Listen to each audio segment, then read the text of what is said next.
welcome to the 2017-18 CACR Speaker Series. For those who I have not had a chance to meet, I'm Vaughn Welch, and I'm the director of CACR. For those of you not familiar with the Speaker Series, we do have a sign-up sheet that goes around. Please do sign up for that. That will not only let you get on the email list for notifications about this if you want, but it keeps the auditors from thinking Leslie and I ate all the food. So it's much appreciated. And by the way, speaking of Leslie, I just always like to give thanks to Leslie, Diana, Ryan, and the others who do all the logistics for this, which is much appreciated. So quick plug before I get us going here. Our next talk will be 2 weeks from today in this room, and we have Peter Swire, and this is we're co-hosting this with Maurer, which is something you'll see new this year. I think with all the talks, we're doing a co-host with a different organization on campus.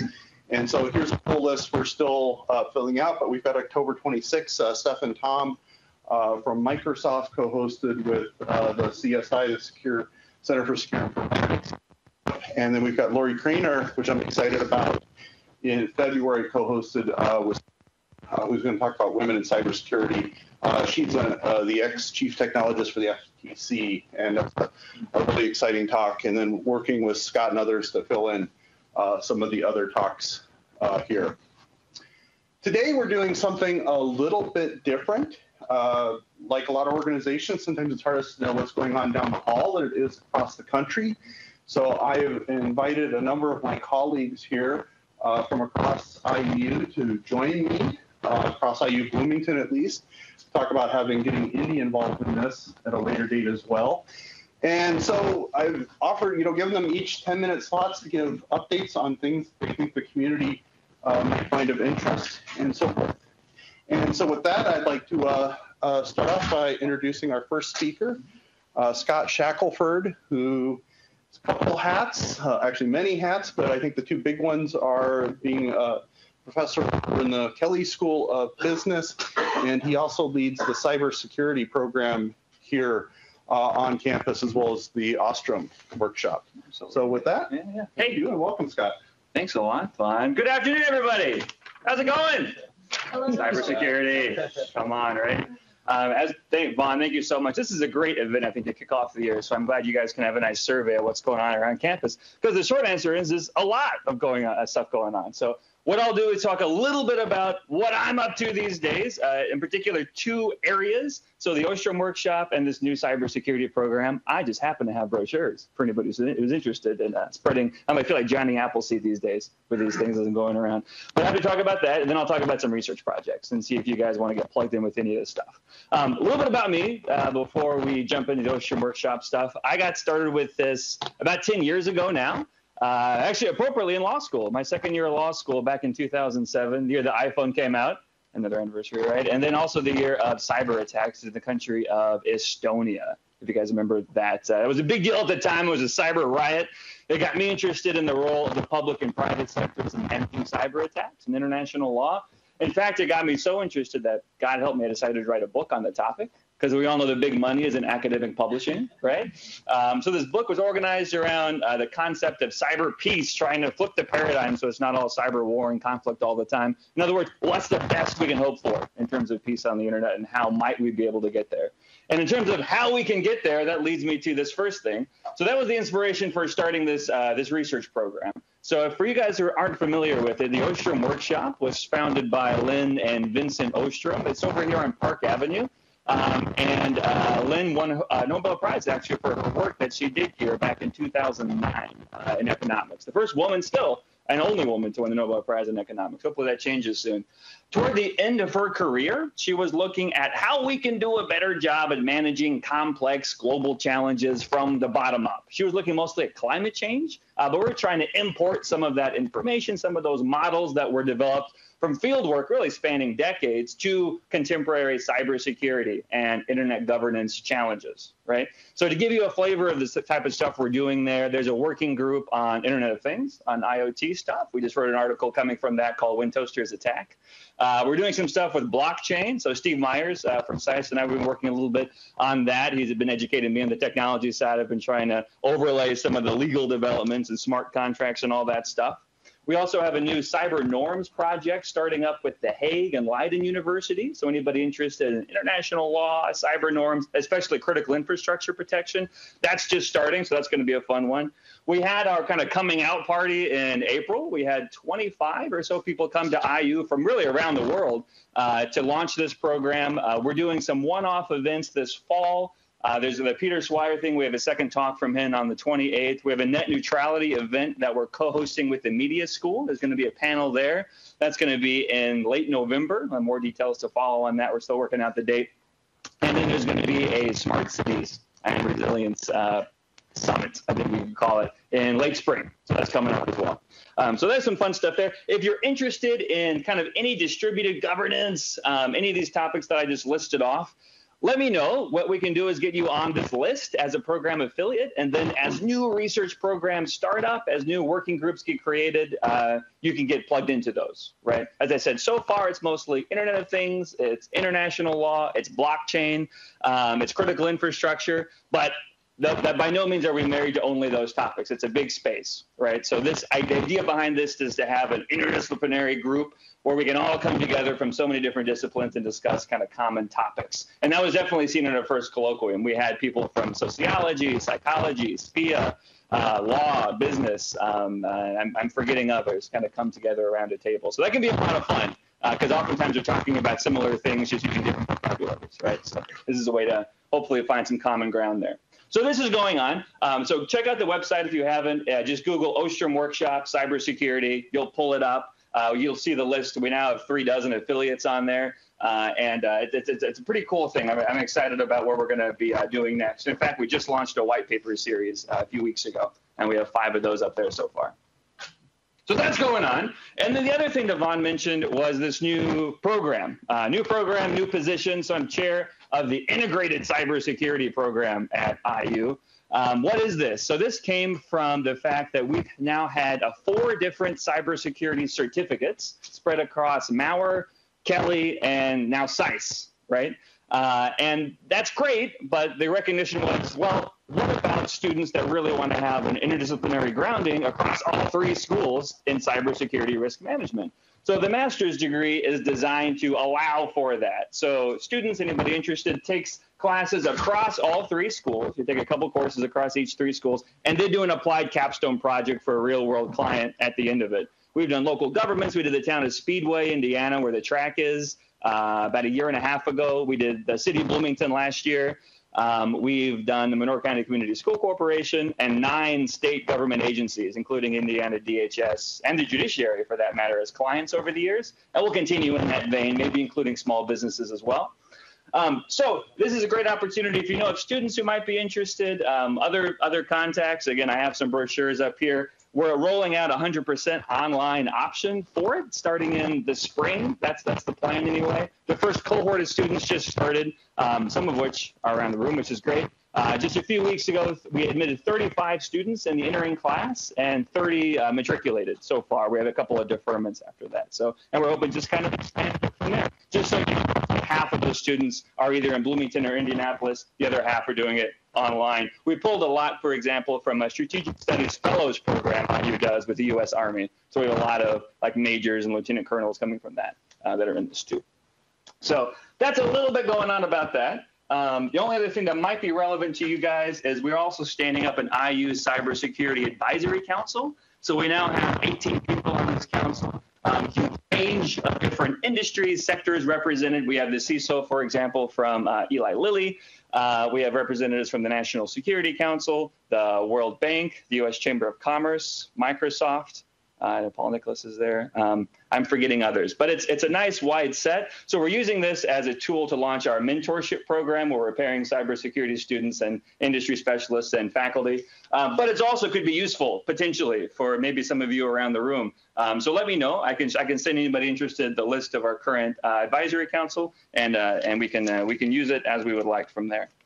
What else am I forgetting? Oh, there's some joint degree programs that we're also working on for this. We're working on a JD, Cybersecurity MS, which might be of interest to some folks around the room. That's supposed to be going through the approval process, hopefully by the end of the fall. That's the idea there. And we're also starting a webinar series. So it's a 10-part cybersecurity webinar series at Kelley. It's kind of a jumping off point for people to get their feet wet. And if they do that and they accomplish it, they get a LinkedIn badge. Hey, nice little PDF, right? And if they pass certain assessments, then they can get up to 3 credits of independent study to apply toward one of our cybersecurity certificates, or maybe the master's program. And what else am I forgetting? That's a lot of it. One other thing I forgot about the Ostrom workshop, I talked about the cybersecurity program. We're in the process of rolling out a governance of big data program as well. So if folks interested in big data, privacy issues, more the ethics side as well, there could be some nice synergies with that new group. We haven't announced the new director yet because we're still finalizing some negotiations, but just know that's in the planning stages too. It should be great. And then I don't want to go too over here. So this is just to give you a flavor of some of the work that's kind of coming out of these projects. I'll read through all of this audiobook style, so we all have a really good sense for what's going on. I'll just do a few quick highlights. One is election security stuff. So this was a comparative piece looking at the US, but also looking at Estonia, Germany, India, South Africa, Brazil, how other countries are dealing with common problems of election hacking. So if anybody's interested in that area, get in touch. This was the IoT piece. This was looking at national cybersecurity strategies. We looked at 34 of those to see how nations are converging and diverging with regards to things like critical infrastructure protection. Similarly, this is about NIST cybersecurity framework stuff. And, oh, this was the blockchain piece that we talked about. You got to love from Russia with love, right? That was all about critical infrastructure as well. We talked about some internet governance, some human rights and cybersecurity, starting a new book as well, which should be a lot of fun looking at analogies from other international spaces out there. So bottom line, interested in cybersecurity due diligence stuff, NIST framework stuff, IoT, big data. There's a lot going on. So if I don't know the answer, if you want to reach out, and especially if you want contacts to some of the partner schools and maybe you don't have those yet, whether it's Kelley or Maurer or SICE, I'm happy to help kind of direct you in the right direction. So thank you, Vaughn, for the opportunity. It's great. It's great to see so many people here. And let me know if I can help out in any way. Okay. Thanks. Thanks a lot, Vaughn. Thank you. Yeah. I'll keep that clicker. Good. Oh, good. That was mine back there, actually. While Mark is making his way up here, do we have any quick questions for Scott? Oh, yeah. Okay, if not, I will introduce Mark Bruhn next, the Associate Vice President for Public Safety and Institutional Assurance. Did I get it right? Yeah. And I'll give Mark a quick plug here. I hope I'm not stealing your thunder, but one of the cool things about his position is it was one of the first, IU was one of the first universities to join physical and information security in reporting up to one person. So it's always an impressive thing. People are like travel around the country. They always ask me about that and you. So anyways, thank you, Mark, and take it away. Maybe they should avoid it at all costs. Maybe that's the answer. First off, Scott Shackelford has way too much energy. I need to start as opposed to follow him. And Sarah Chambers is here too, and so I can't lie about some of this stuff. So she's one of the leaders in the organization. PSIA has 2 sides, one reporting to Red Weaver as Vice President and Chief Information Officer, one reporting to John Applegate as Executive Vice President. I'm going to talk a lot about the stuff on your left. Vaughn mentioned the combined organization. You can see the organizational units there, some of them sort of abbreviated, but there's about 350 people now across PSIA on all campuses engaged in, well, these things. And so again, I'm going to talk about the left side. The University Information Security Office is part of OVPIT. You can see the responsibility there. They're basically responsible for, this is way simple for what they do, but they're responsible for developing, doing analysis, monitoring the networking systems, and developing defenses. The policy office, which Sarah leads as Chief Privacy Officer for the university, is involved in obviously policies administration. So any of the IT numbered policies that you see, you can blame them for. If you have comments about any of those, of course, send them to that office. They do a lot of privacy advocacy, and that's also I mean, it's a simple description for something that's pretty complex, as I think most of you probably understand. But minimally, they take complaints, for example, of IU websites that ask for social security numbers for no good reason. That's sort of a practical, minimalist example, but that's one of the things that they do. They take those and interact with other people like Jennifer, who's also here, to talk about some of those things. Security incident response. The incident response function within Sarah's organization does incident response for all manner of technology and information use, abuse, and misuse. They handled something along the lines of 900,000 different kinds of incidents last year, but you may not understand sort of the scope of the incidents. So, for example, it's anywhere from a student using their email account to sell bicycles, which is not permitted, all the way through serious security breaches that team also investigates. You can sell a bicycle, but you can't sell bicycles as a business. That's the difference, right? And so there were obviously a huge number of those, from that sort of thing to student machines that had malware on them, accounts being used for illicit purposes, all manner of things. About 800 to 900,000 of those every year. The third largest bit of that half of PSIA is the Research and Education Networking Information Sharing Analysis Center. I can say that fast now since I've said it so many times. Led by Kim Milford as the executive director. There's a long story behind this. You can see it on ren-isaac.net. We started discussing this with the U.S. federal government in 2001, signed a contract with the National Infrastructure Protection Center in 2001/2002. The NIPC no longer exists. It was part of the FBI. Now the FBI is part of the DHS, Criminal Justice, and DHS is involved. Again, simply stated, for a very complex function, they seek out actionable threat information and hand that to security officers in member institutions. There's about pretty close to 600 member institutions now across the United States and in New Zealand, Australia, and Canada. And the CISOs, the security officers in those institutions, take that information, at least they're supposed to then take that information, develop a defense on their particular networks for it, and then they're more secure. As a result, they get information from a wide variety of sources. They get information from specific campuses. If Purdue is having a particular problem, technical problem, a security problem on their networks, then they will analyze it and share that off into the REN-ISAC community for other people to use. We will take it, for example, and hand it to our security office. They will look in our network, in our environment, to see if it exists, and if it does, implement defenses. So a lot of information comes from individual campuses, but we get a lot of information from the FBI, from the DHS. If they're seeing things, they're giving us much more actionable information than they ever did before. We at least got them to put device network addresses in their bulletins. They didn't used to do that, and without that or more, you can't do anything. And so at least they're doing that now. The Big Ten Academic Alliance OmniSOC is something that we're also sort of leading, partnering with right now with Northwestern. I'm going to get these wrong. Northwestern, Purdue, Illinois, I think, are the four with us. Yeah, sort of. What we do in defending the network is almost all human-based, all proactive, people at the keyboards, right? That's basically where we are right now. The goal, the overall goal of what we're trying to do, this is my only slide. I don't think I need a clicker. The only goal, the primary goal that we have right now is to reduce the time between when we identify a problem, whatever that problem is, and the time when we've taken an action to prevent damage from the problem, right? So discovery to mitigation, that's our goal.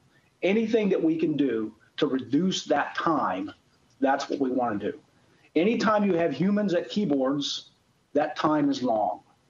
So one of the things that we're trying to do is develop ways to, this is going to be scary for a lot of people, it's scary to us. We're trying to figure out a way to do automated mitigation. So A system sees a problem, a system recognizes it as a problem, a system fixes the problem. Now, doing that on our own networks is one thing, right? We have wrestling matches with all of our network people all the time about how to do that, how far we can go with that. Doing that from campus to campus is the next step. So the OmniSOC at its, I don't want to say its end point, but one of its sort of grand goals is to have a central organism that monitors other campus networks, the 4 that I mentioned, plus others who will join, recognize something on that remote campus, recognizes it as a problem, and then takes an automated mitigation step on that campus network, right? So that's some pretty scary stuff for the people who manage those networks. They have to be sure that the mitigation is going to be right and proper, that it doesn't break other things. All of that kind of stuff is what we're trying to do now. The OmniSOC is sort of the initial organizational structure toward that kind of end goal. So the other things that we're seeing, so the fundamental goal, again, seeing it, fixing it. The other things that we're seeing is a lot of social engineering. Have you all been, any of you been subjected to internal phishing education campaigns? We love those, don't we? But the percentages that we're seeing in some of these are not good. And so we're complaining about being phished by our own technical people, and then we're seeing, 25%, 30%, 50% of people aren't recognizing those for what they are. And so we're doing a lot of work in that space. If your departments, your schools do not do that, as much as we wouldn't like it, you wouldn't like it, you don't want it, it's actually a very good idea. It has education behind it, and so it does work. The percentages go down. Whether we ever get to 0 is another question. Other defenses that we've been working on with UITS, you all know and love Duo, I know. That's one, but again, that's kept, I mean, it's hard to prove a negative, but we had what's it called? Direct deposit changed in the past. A couple of people lost money because people had gotten their credentials and changed their direct deposit in the past. That one thing, the way things are going, and with the Equifax breach and all that stuff is not going to diminish. 2-factor, 3-factor may in fact be in our future, right? Something we know, something we have, which is what we're doing now, and something about us. So even the touch IDs on a lot of the devices now will start passing that through to systems, and then you may see then 3-factor. The easier we can make that, obviously, the better off, but you could see 3-factor as some of these things go forward. On the network, we get DDoS attacks against the IU networks constantly. There are thousands and thousands of them in a year. The majority of them, shouldn't be saying stuff like this because who knows what's going to happen next, but the majority of them we don't even see as users of the network. They're fended off. They're fairly large, but the network, the way it's designed and how it's engineered, fends most of those off. Our peer institutions have not been that lucky, I guess. There's been some who have taken entire school networks offline for a period of time because of DDoS attacks and other things. So a lot of DDoS attacks, those are just going to get worse. We're seeing machines that have been taken over. We don't know they've been taken over for a long time, right? Persistent, insidious. There's a lot of other adjectives to use, but it's very hard to see it happen. And then once you see it happen, it's very hard to get it off. And so we're dealing a lot with that as well. So we're about operational defense of the network, responding to things, trying to come up with new ways to defend the network and systems, all of your endpoint devices included in that. Anything to add, Sarah? Questions? I have a quick question. Hi, Scott. Yeah, sorry, Scott. This is Scott. How you doing, Mark? Scott. So especially, I noticed on our campus, a lot of academic departments are having tightening budgets, and I know there's a real hesitance amongst the senior administration to pay the per head cost for the phishing testing. Is it still, with the new system, a per head cost? And if so, is there some ways to either reduce or maybe the university at a larger scale to take on that cost for the academic units? Can you repeat the question? Right. So there is, for the phishing campaign, we're using PhishMe. Went from $8 to $6, so there is that. But there is a per head cost for a department, a school or department, to deploy it within their environment.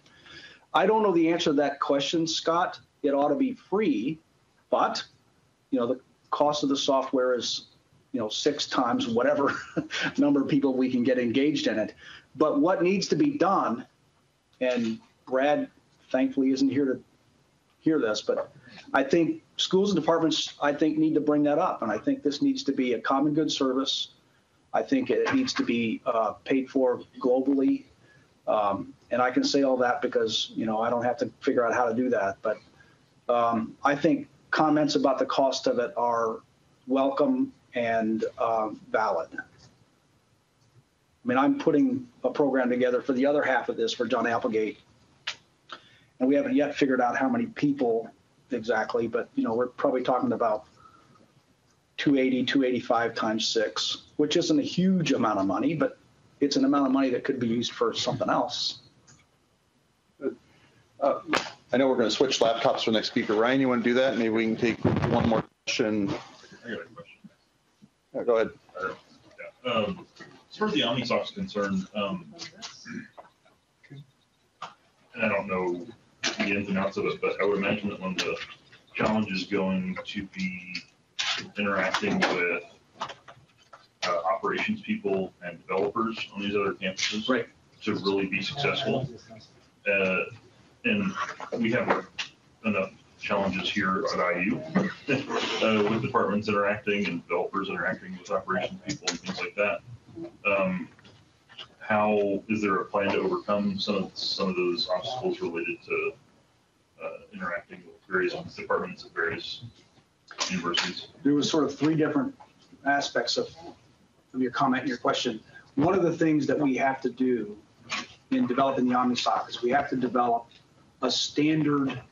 We have to figure out what a security operation on a campus has to look like. We've been calling those CSOCs. So in order to participate in the OmniSOC, you have to look a certain way. You have to have certain capabilities. And Tom Davis, who's is on loan to the OmniSOC, he will come back. He will come back. He's on loan to the OmniSOC. One of the jobs that he has is developing what that criteria is. And we have to respond to that as well. So looking at our security operation right now, we're working at, Sarah and Andy are working on, Andy Corey are working on this. We have to make some adjustments on how we do things and what our capabilities are. So we're working on that right now. So that's the aspect of the central security operation, being capable of interacting with the OmniSOC as everybody wants the OmniSOC to work. So that's part of it.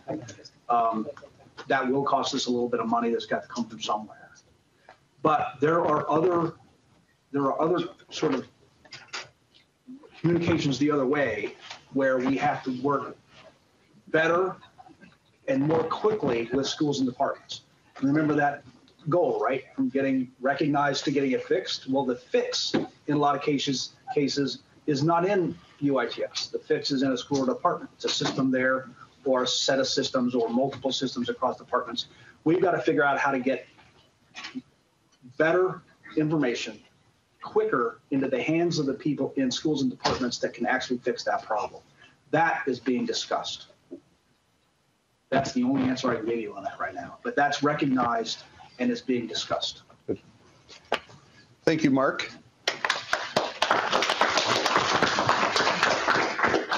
I'd like to introduce XiaoFeng Wang, who's director for the Center for Secure Informatics over in SICE. And so thank you and welcome, XiaoFeng.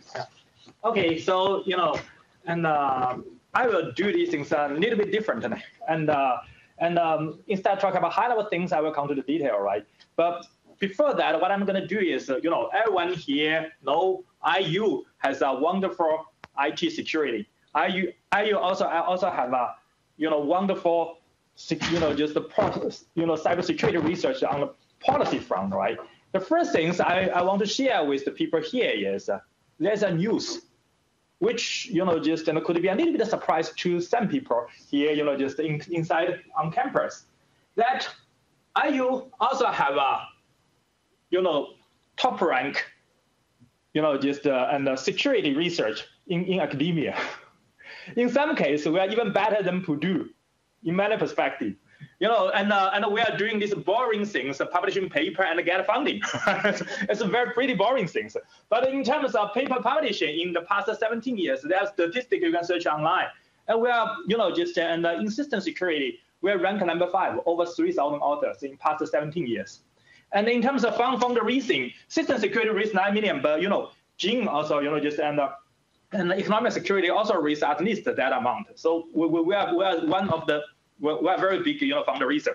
And we have the real system which distributed, and we have a news report all over the world, and people outside do know about us. For example, and this one.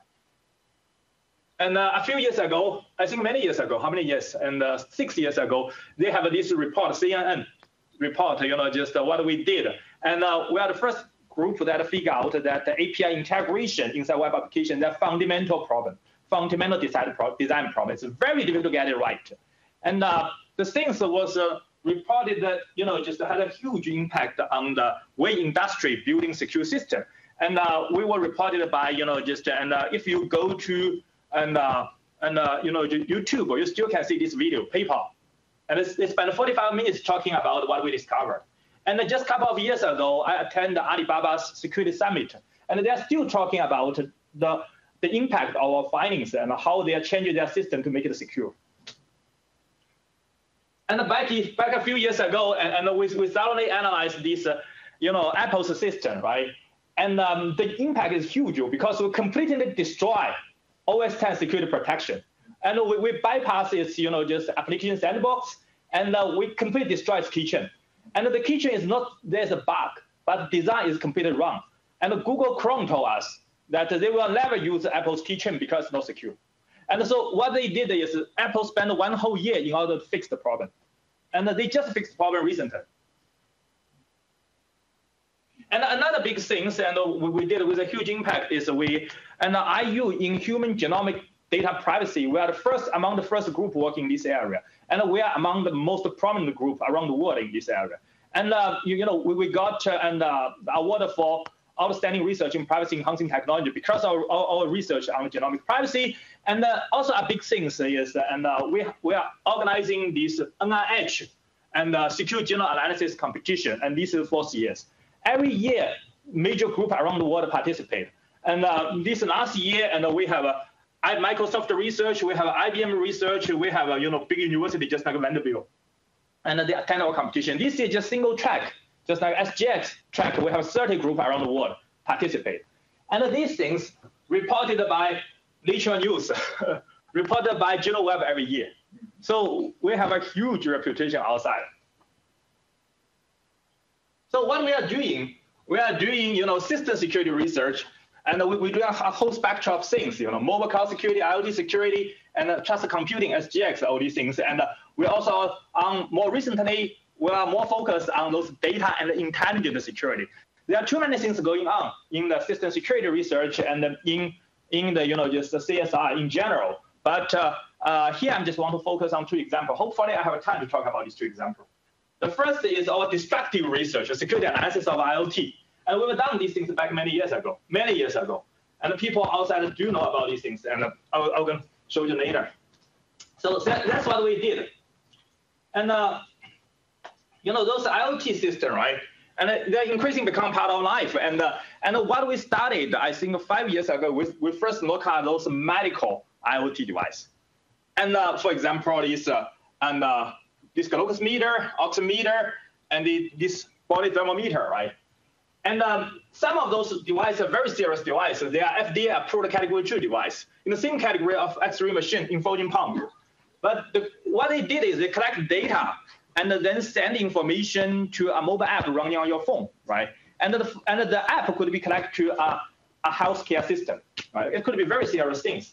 But the question is, and can Android and iOS protect them? I have video demo. It could be true now. Let's see if we can do part of it.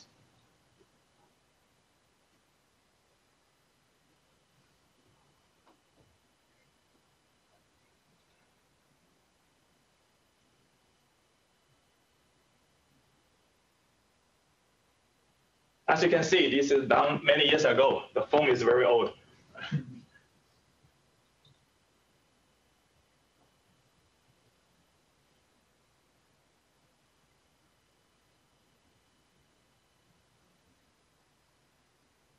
Then you wait.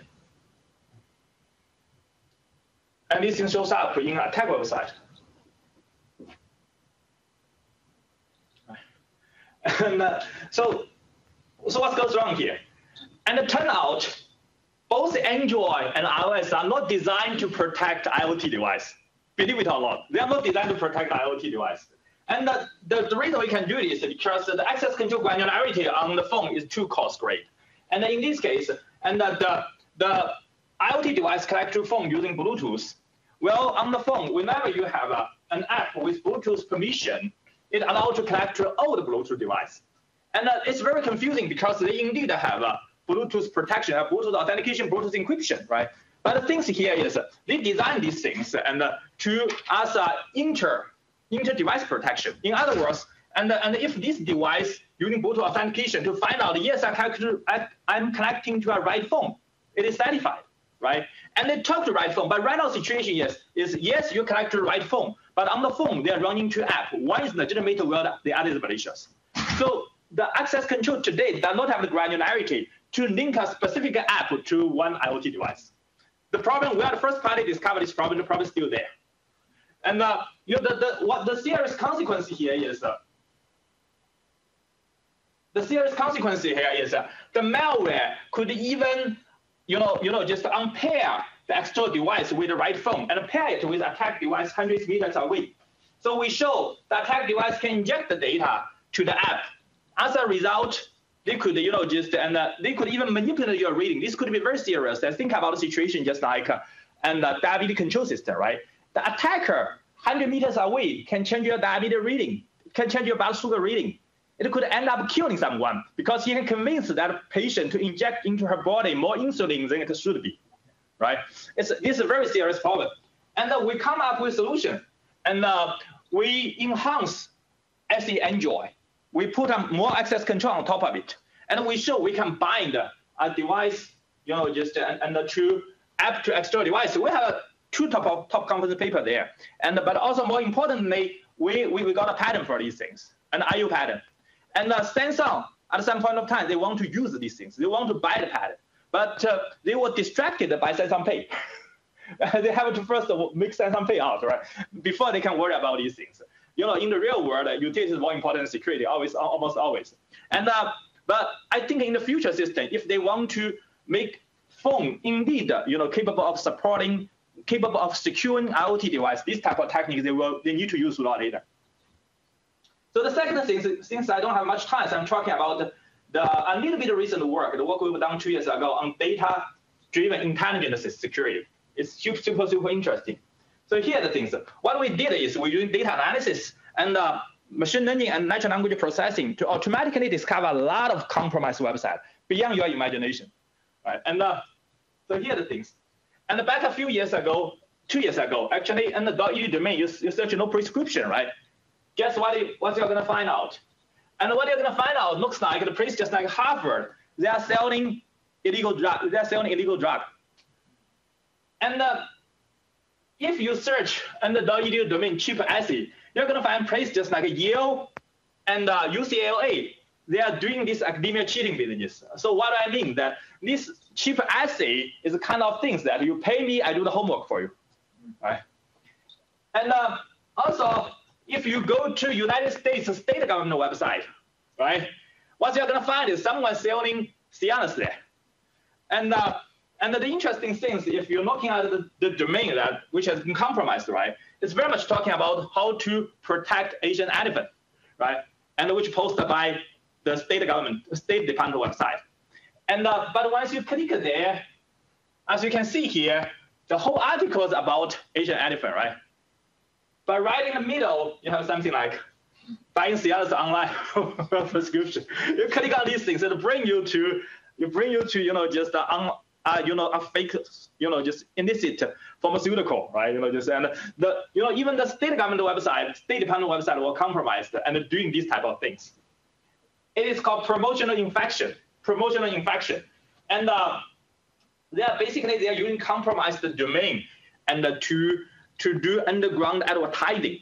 These type of things are very difficult to detect because they don't distribute malware. So malware detector no longer work, right? You need some intelligent technique to capture them.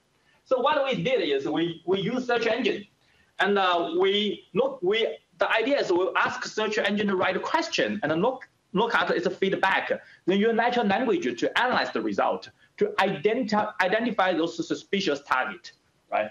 And for example, this is what we did, what we found back 2 years ago. Someone at Stanford University's main website selling Viagra.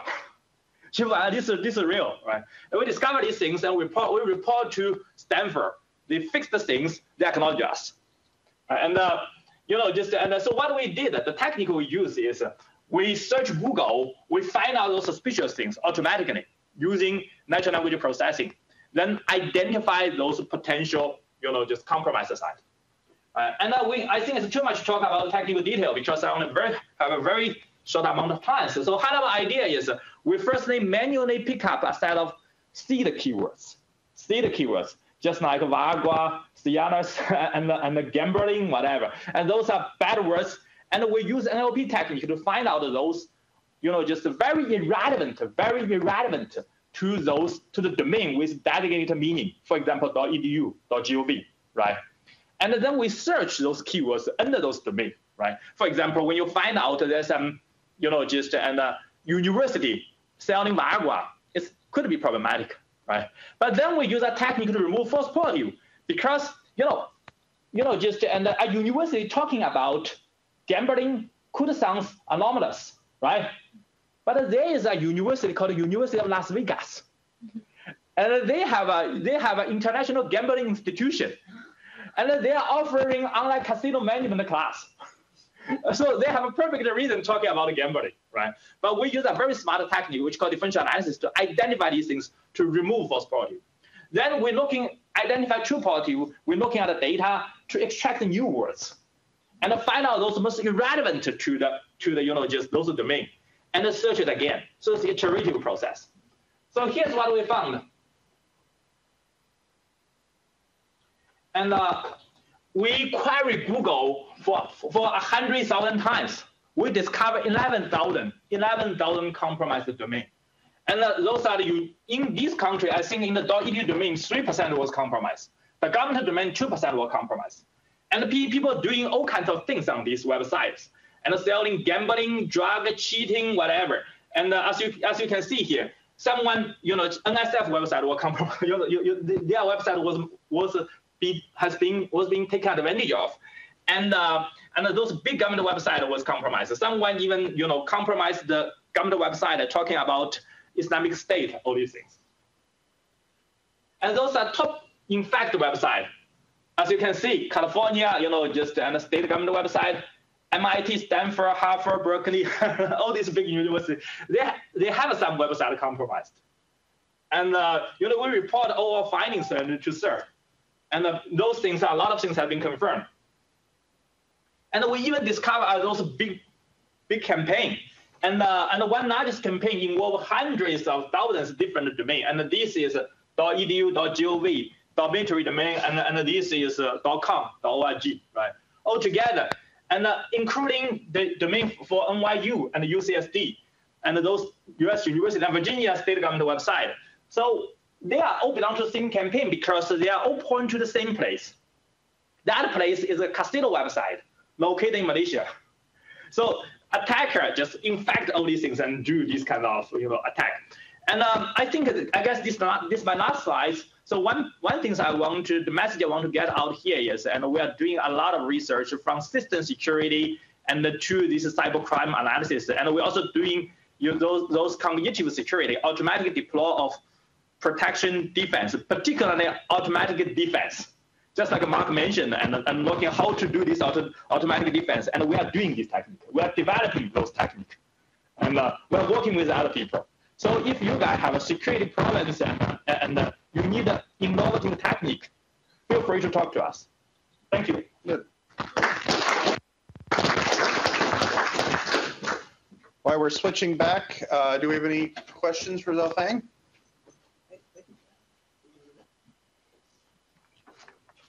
Okay.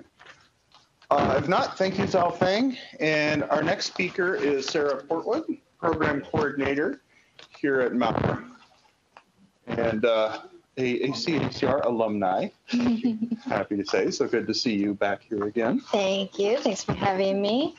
I want to go ahead and warn you guys that I don't know where Scott and XiaoFeng got their energy today, but I'm not going to match those levels.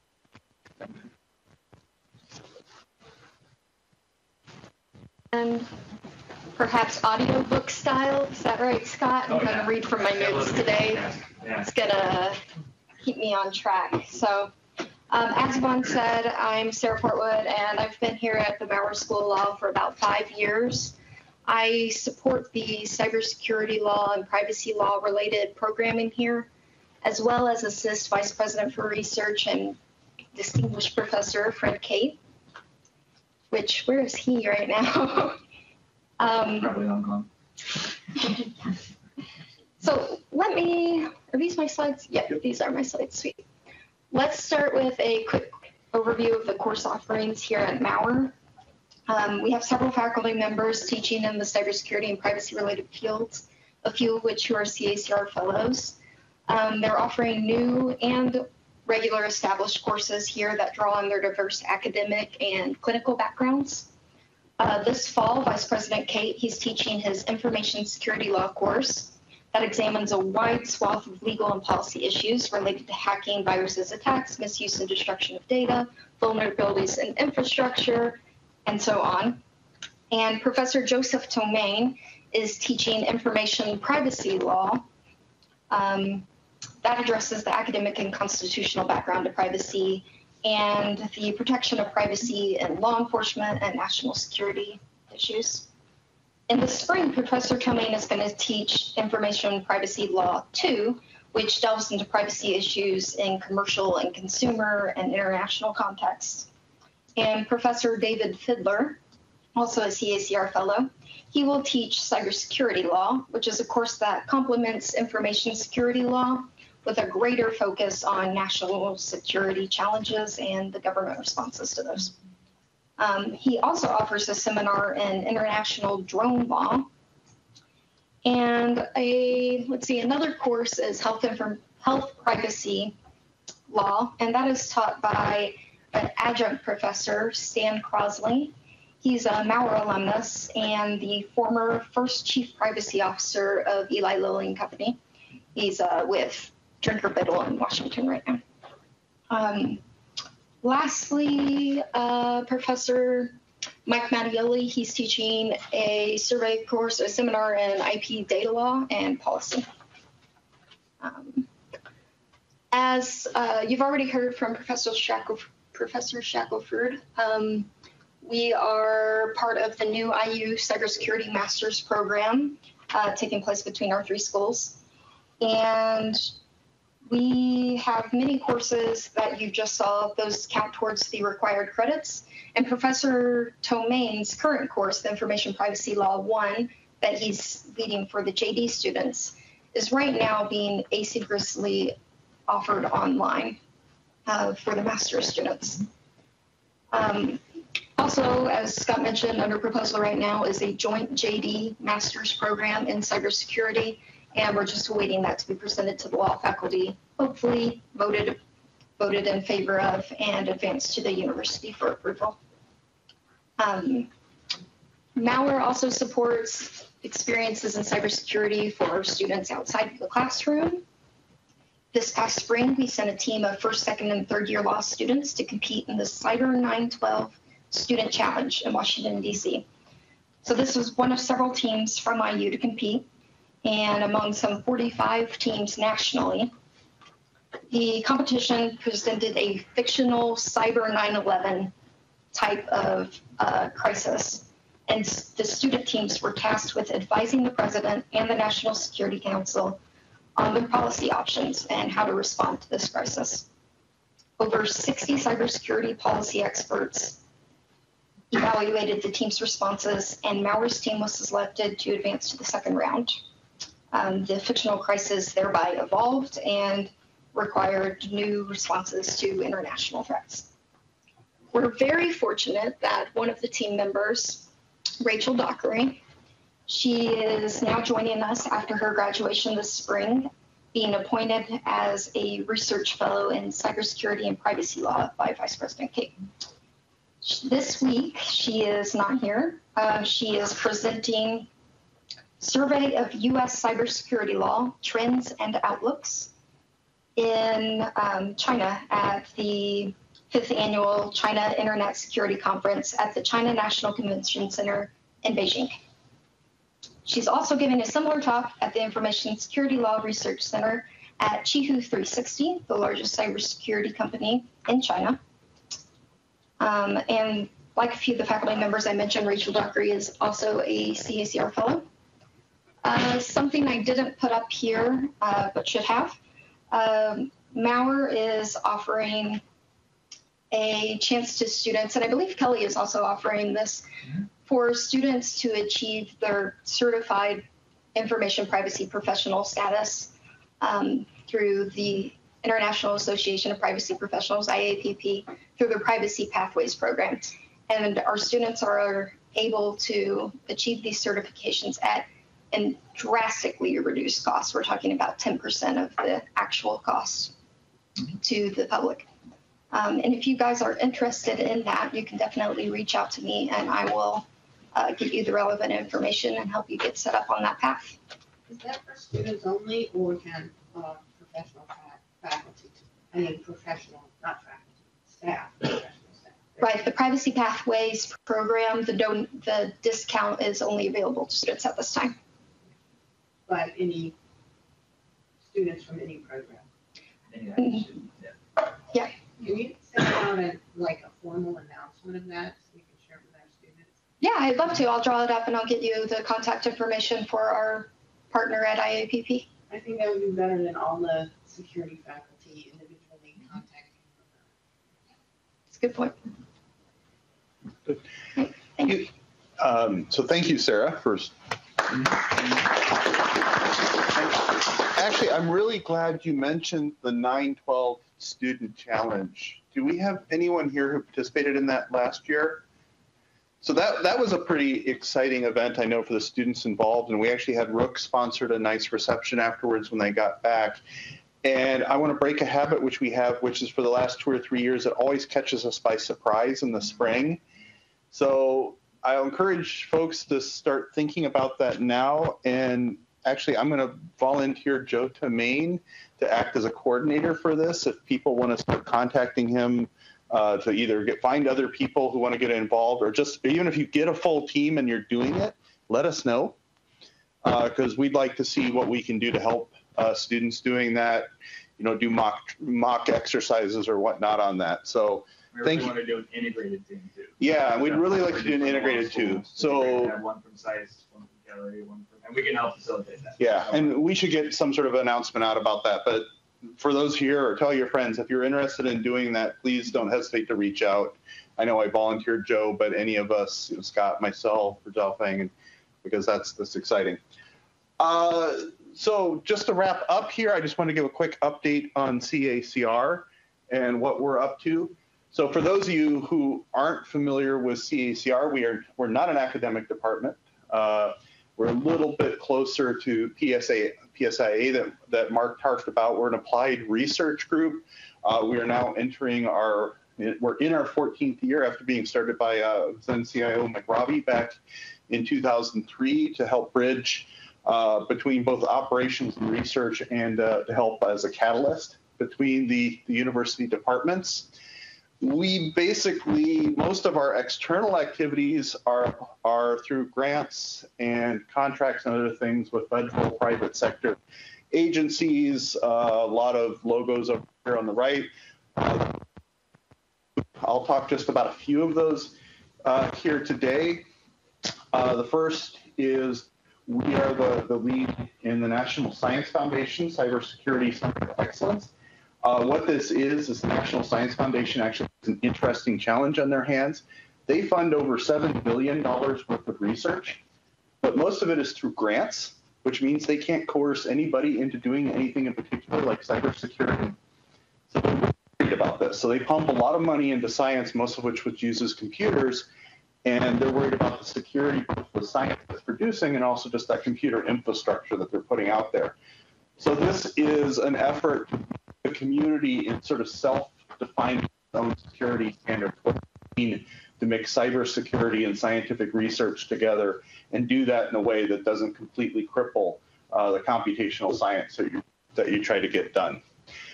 So this is a project we work both individually with science projects and then also help build this community. Another project that we work on, this is out of DHS funding, is in the role of software security. We're part of a group that's led out of Mortgage Institute up at Madison to run a facility that runs software assurance checkers on source code. And this gets used by developers, it gets used by people evaluating third-party code. It also gets some educational use in the area of teaching people how to do coding, right? Everybody wants to learn, teach people how to code these days. We want to add a little bit of teach people how to code securely to that. So it's a free-to-use facility. You can upload source code to it and have it run evaluations on it. Another project got started in last year. This is a collaboration with Steve Myers in SICE, as well as colleagues at Information Science Institute in RENCI, is the addition of integrity controls to scientific workflows. So my colleague Eva Dielman out at ISI has a very popular workflow management system called Pegasus that's used by science.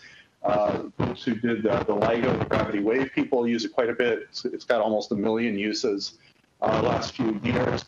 And so we're going through the process of adding data integrity controls to it and working on some tough problems like I've got a data integrity error in my 1 terabyte data set. Can I just do something more than just throw it away? Right, so this is why we have people like Steve on there who really know the cryptographic side of it to help bring that aspect to it. Finally, some of you may know we've had a collaboration with Crane, a CRADA actually cooperative research and development agreement. Basically what this means is CACR and Crane share some staff that go back and forth between them. And in a nutshell, we have a project which is helping them modernize some of their cybersecurity processes, which used to be very heavily compliant-based, with more modern ones based on a set of information security principles that the team at CACR have developed, and helping modernize some of the critical cybersecurity work that they do there internally. I'm just going to mention these really quickly. Susan actually leads the first two. We're lead for operational cybersecurity and Science Grid. One of our principles is we're always doing some operational cybersecurity to keep our feet on the ground. We also collaborate with the Internet Civil Engineering Institute, who works on critical internet infrastructure to help maintain it, to do security for that, the Secure NTP project being one. And then one of our few close to operational roles here on campus is we lead the HIPAA and other compliant data efforts inside of UITS, and that's Anurag and Ryan on that effort. Quick plug for upcoming events. The CACR Summit this year, some of you have been to that event in Indianapolis in the last number of years. This year it's going to be on October 19th here at the Union, and it's actually going to be integrated into the statewide IT for those who know the statewide IT. So we will make a full track in the statewide IT. So if you go to statewide IT, you'll be able to bounce back and forth. Unlike statewide IT, the summit will still be open to the public. So people will be able to come in. So it'll be part of it, but also a little bit different. And we're excited about having that down here in Bloomington this year. And registration for that is already open, I think, right, Leslie? And you can find that on our website. We're also in collaboration with CWIT, that's the Center for Excellence for Women in IT, doing a cyber camp on December 2nd with the goal of enticing folks not in the field of computers and computer security to have interest and learn some basics about that. So for more information, you've got contact information up there. We're on Twitter. We've got our website. And we sort of hire ad hoc staff and students throughout the year. Drop me a note if you're ever interested, and we can help keep you informed if something comes up. So with that, I'll take any quick questions. The thing you're doing with the CWIT, is that for college students or high school students, or? It's intended for undergraduates. We do another one during the summer that's a high school camp thing. So yeah, we've got 2 different versions of it. Okay, with that, I'll thank you all for coming for the kickoff for the speaker series this year. We look forward, as I said, in 2 weeks, we'll have Peter Swire here with the talk we're co-hosting with Maurer, and really hope to see you all back from that. But otherwise, thank you very much for coming, and look forward to seeing you throughout the year.